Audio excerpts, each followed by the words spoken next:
So hello guys. Ningal ako.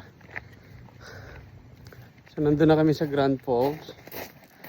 Kaya lang bumalik ako dahil naiwan ko dito sa playground yung jacket ko. So, naiwan ko siya siguro mga 2 hours. Ngayon ko lang naalala. Pero ayun.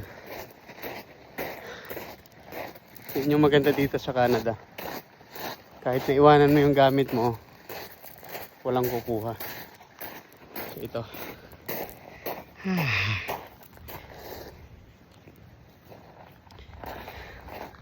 So, suot ko na medyo.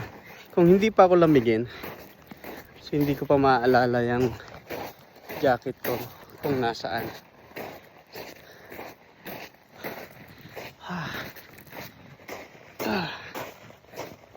So, yeah.